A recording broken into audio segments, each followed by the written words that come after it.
valeur dans le secteur de batteries électriques et des énergies propres. Il va sans dire, au vu de l'importance des investissements que requiert la réalisation d'un tel projet, que l'implication des partenaires est particulièrement indispensable, notamment en termes d'apport en capitaux et en technologies adaptées. En outre, afin de soutenir le programme de transformation verte des économies sur le continent africain et de rencontrer la demande d'énergie croissante dans le monde, l'hydroélectricité, le solaire, la géothermie et l'exploitation de ces gisements gaziers. De ce fait, la République démocratique du Congo se présente comme un atout à la réalisation de l'agenda 2063 de l'Union africaine à travers la mise en œuvre du projet Grand Inga, lequel pourrait également s'avérer bénéfique pour une partie de l'Europe et du Moyen-Orient. C'est dans cette perspective qu'elle est heureuse d'abriter les travaux préparatoires de la 27e conférence des parties sur le climat, la pré-COP 27, qui se tiendront à Kinshasa le mois prochain. Monsieur le Président, je saisis cette opportunité pour apporter de la lumière sur le volet environnemental de l'appel d'offres lancé le 28 juillet dernier par mon pays pour l'exploration de ces 27 blocs pétroliers et 3 blocs gaziers, appel qui semble faire inutilement polémique sur la place publique internationale. À ce sujet, il convient de rappeler qu'aucun instrument juridique international pertinent ratifié par la République démocratique du Congo ne lui interdit d'exploiter ses ressources naturelles pour cause de protection de l'environnement ou par crainte de l'aggravation du réchauffement de la planète. Ensuite, l'accord de Paris de 2015 reconnaît aux pays en voie de développement le droit d'émettre le CO2 pour le développement, mais en prenant des précautions. Ainsi, le gouvernement de la République démocratique du Congo s'est fixé comme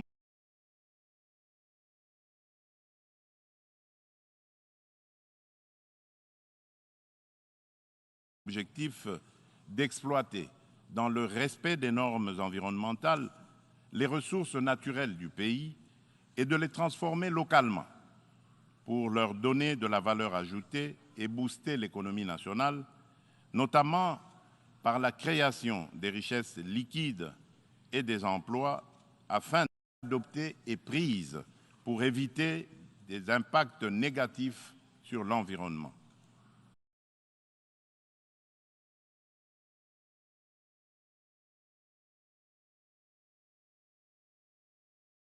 Elle prévoit, à l'instar d'autres pays d'Afrique et d'Europe qui ont relevé ce défi, l'exercice de contrôles gouvernementaux efficaces.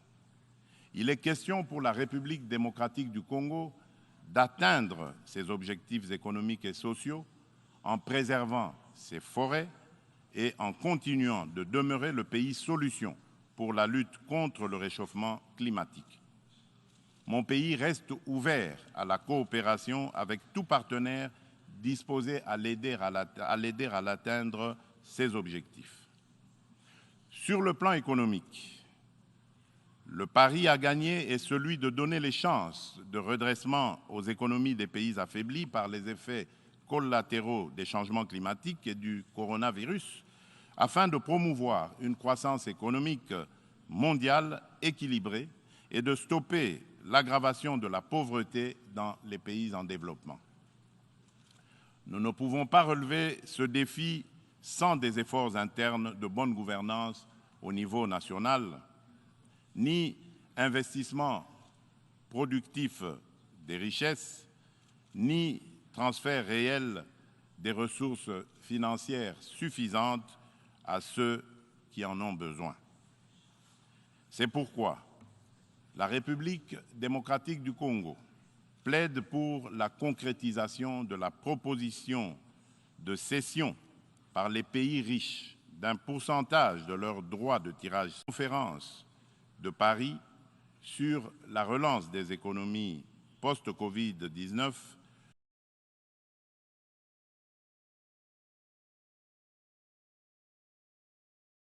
du mois de mai 2021 et appuyé par un engagement ferme du sommet du G20 d'octobre de la même année à Rome. En tout cas, toute facilité d'accès aux ressources additionnelles en faveur des pays éprouvés par les changements climatiques et la Covid-19 sera la bienvenue. De même, l'allègement du fardeau de la dette des pays à faible revenu devra demeurer une préoccupation permanente qu'il convient d'intégrer difficile par suite des effets pervers de la pandémie de Covid-19, la République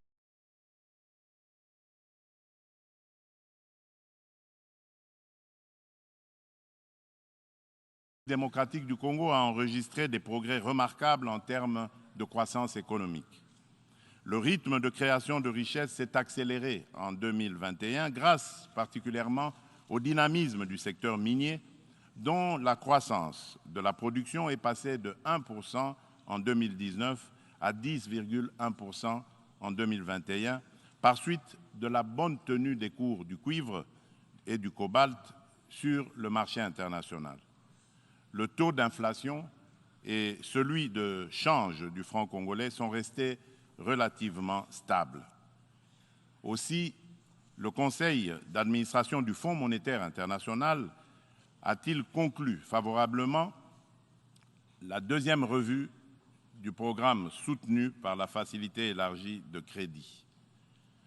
Le Fonds monétaire international a exprimé son satisfecit sur les politiques macroéconomiques prudentes adoptées par le gouvernement de la République démocratique du Congo. Nous poursuivrons inlassablement ces politiques et l'effort d'amélioration du climat des affaires en cours pour promouvoir les investissements privés et les activités économiques en général.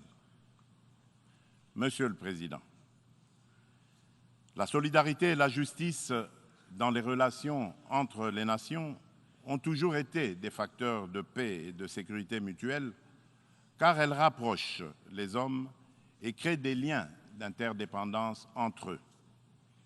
À cet effet, la lutte contre la pauvreté et la promotion du bien-être collectif sont des digues. La République démocratique du Congo se félicite de l'action collective menée par la communauté internationale contre la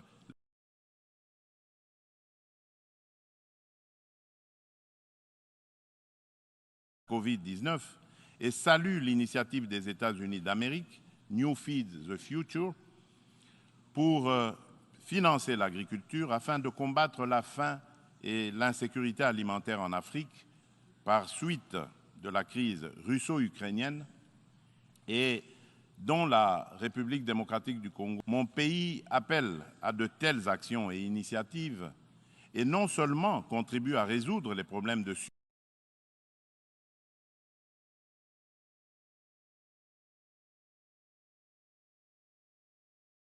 survie au quotidien et à créer des emplois accessibles au plus grand nombre, mais aussi distribue des revenus et du pouvoir d'achat à la base. En revanche, au nom de la solidarité et de la justice internationale, nous nous posons des questions sur le maintien des sanctions contre le peuple du Zimbabwe, des sanctions qui, de plus, datent de l'époque du défunt président Robert Mugabe. Pourquoi notre organisation est-elle si silencieuse et si indifférente à cette injustice à la limite du crime contre un peuple innocent? En ma qualité de président en exercice de la Communauté pour le développement de l'Afrique australe, la SADC, je lance un appel pressant aux Nations unies de mettre tout en œuvre pour obtenir la levée immédiate des sanctions contre la République du Zimbabwe et son peuple.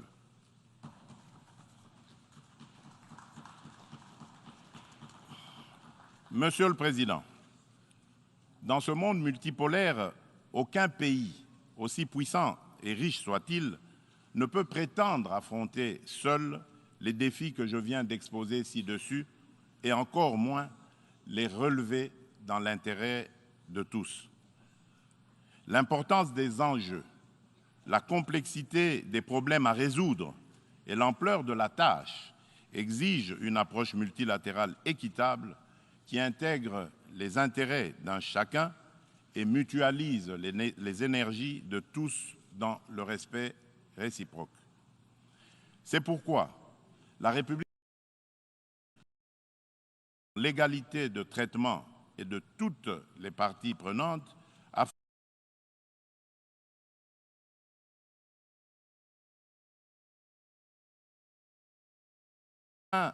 de créer des espaces de dialogue et de coopération dont nous avons besoin pour assurer la paix et la sécurité internationale. C'est cela, l'Organisation des Nations Unies que nous voulons. Pour ce faire, il nous faut accorder le bénéfice de l'urgence à la réforme de l'ONU qui semble actuellement marquer le pas.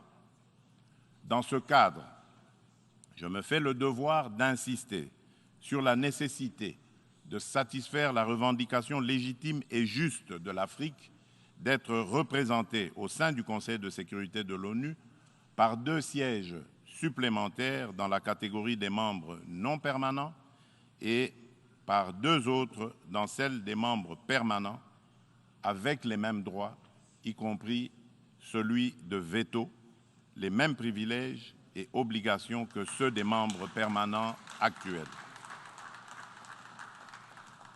C'est une question de justice à rendre à un continent, mieux à un pan entier de l'humanité dont le rôle ne cesse de s'accroître chaque jour davantage dans la conduite des affaires internationales. Nous, Africains, y tenons fermement. Monsieur le Président de l'Assemblée générale des Nations unies, Monsieur le Secrétaire général des Nations unies, Mesdames et Messieurs les chefs d'État et de gouvernement, sur la parité hommes-femmes. À ce propos, il y a lieu d'insister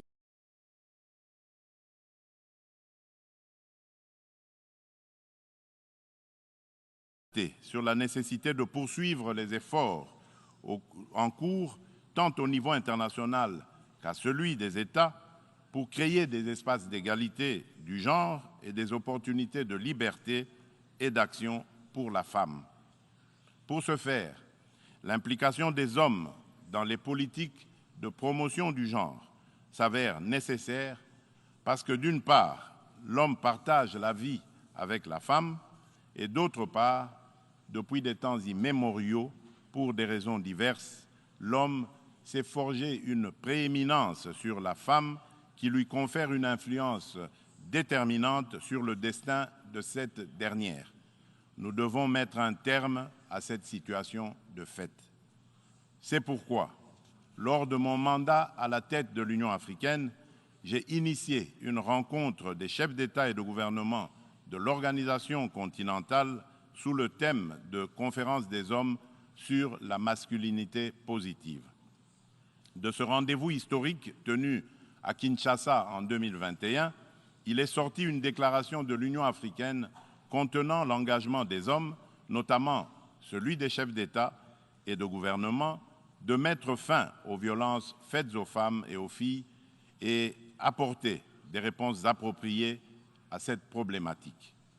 Cette déclaration constitue une véritable charte de l'Union africaine pour la femme que je m'attelle à matérialiser en ma qualité de champion de l'Union africaine pour la masculinité positive. C'est dans ce cadre que j'ai entrepris de promouvoir davantage la Congolaise qui occupe aujourd'hui de plus en plus l'avant-plan de la gestion des affaires publiques au sein des institutions politiques, judiciaires et administratives de mon pays. De perception de la femme et de son rôle dans la société, mais aussi dans la prise en charge par